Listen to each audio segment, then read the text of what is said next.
Spec Ops: The Line is a third-person military game with a strong focus on a dark and mature narrative where we follow a cast of 3 Delta Force operators into the heart of a very interesting environment, which is Dubai after it's been ravaged by devastating sandstorms and cut off from the rest of the civilized world. So our soldiers go into this environment and they find things there that they don't expect, and it's a location where we explore a lot of dark themes in this narrative. And that's the thing that we're focusing on most with Spec Ops: The Line. Shit! On our way! Hang tight! Shotgunner on the field! Our mechanics have been crafted in a way to be a foundation for an exploration of a lot of dark themes and an exploration of this narrative that we're following.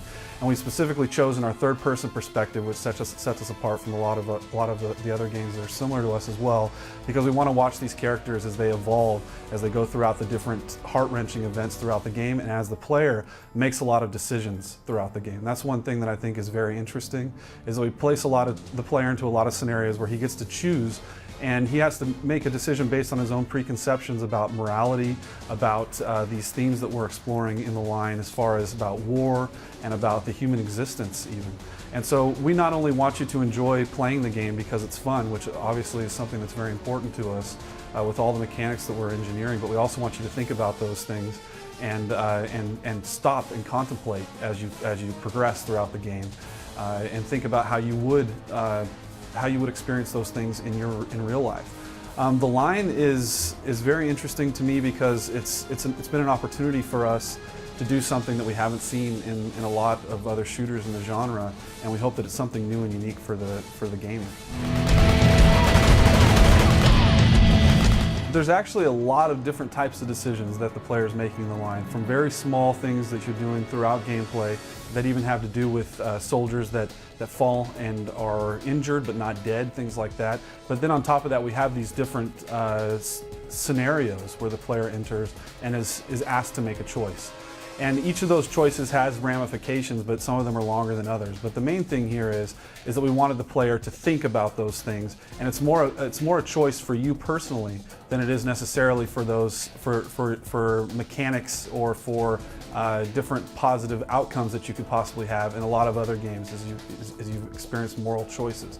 You're not going to have one choice be good or one choice be bad or one choice give you a bunch of ammo and one not, something like that. We didn't want these to be binary choices. And so I think that that's more than anything says something about you, and that's really interesting to us as developers, especially as we focus tested these decisions in international locations and in the US to see the differences between the way people's cultural interpretations affect the decisions that they make.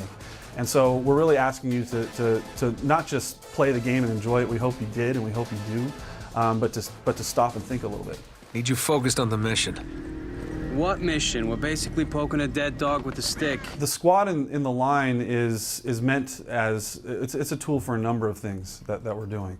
Like you mentioned, it's a gameplay tool. We hope that it's an opportunity for players to express the way that they want to play. We don't want to force players into micromanaging a squad. This is not a tactical simulation game or something like that. But it does have the opportunity for you to interact with the squad, tell them who to attack. You may have noticed that there was sniper attacks that were going on, and also contextually the squad will react intelligently and throw grenades when it makes sense and things like that. Also there's other contextual commands, like you may have seen the flash and suppress command that's available when the squad is in position and it makes sense for them to do that. So you can manage the squad, you can tell them who to attack, you can do a number of things with them, but also on top of those things, this is a narrative tool for us. These are characters. These are very important plot devices for us. The characters evolve throughout the course of the game. So you may have noticed at the start they were very clean. They came in very military with the way that they spoke to each other, the way that they moved, and the way that they looked. And towards the end of the game, I can tell you that devolves in a very interesting way, both visually and with the way that they speak and the way that they react to the commands that you give them as well. So we've had a chance to sort of explore a new and unique way to use a squad in a squad-based game, and we really hope that it becomes an accessible way for people to enjoy this type of experience. the thing that I think is really unique about our usage of the third-person perspective here in a military game especially is that we follow the same characters for the entire game. Our protagonists are essentially with us the entire time. We don't jump around from to a bunch of different stories. We follow a specific timeline that you can track throughout the plot of the game. And so visually, we've taken advantage of the third-person perspective to do that. So as you're following Walker, his evolution is very, very evident and visible. On top of that, we've got some cool things that we're doing gameplay-wise with the third-person perspective, like for example, and with the cover system.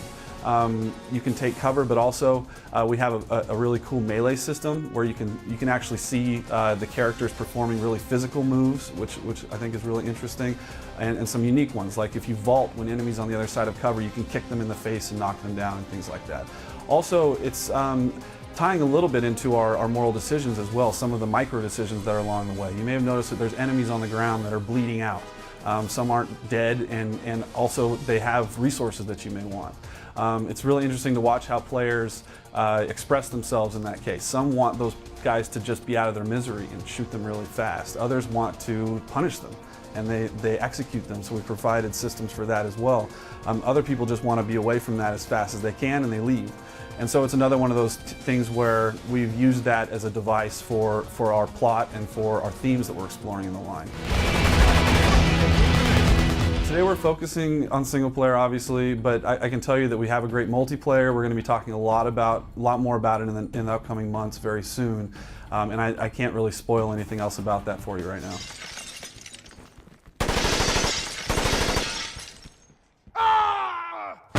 If you pay close attention, you'll notice actually sand is more involved with the gameplay than you'd expect. If you throw frag grenades, for example, into the sand, it actually kicks up big dust clouds, which I haven't seen in other games the way that we're doing it.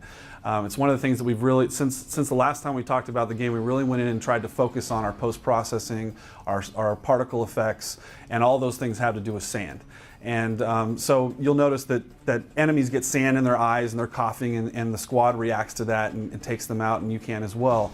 On top of that, you did mention there's sand avalanches. So at the start of the game, we teach those things so the player can very easily recognize those in the environment. But we have a number of those throughout the game, and if you're perceptive, you'll find opportunities to use them.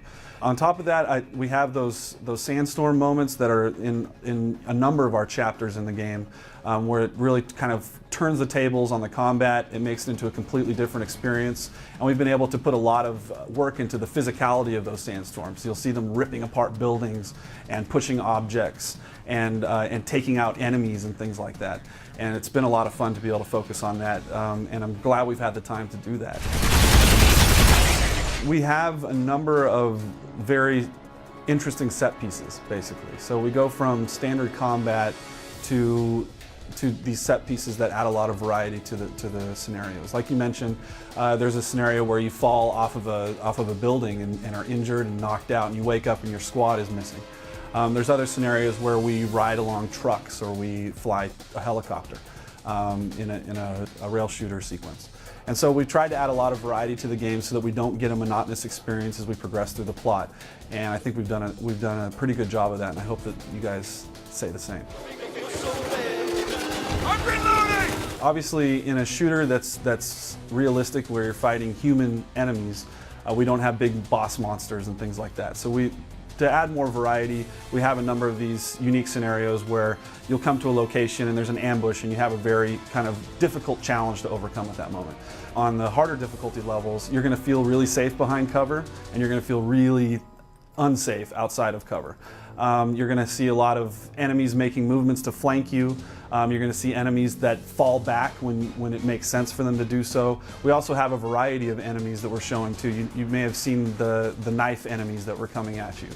There's other ones as well that are unique, and they play in a completely different way than the other enemies. And also, you started out fighting against actually armed civilians that were in Dubai when the sandstorms hit.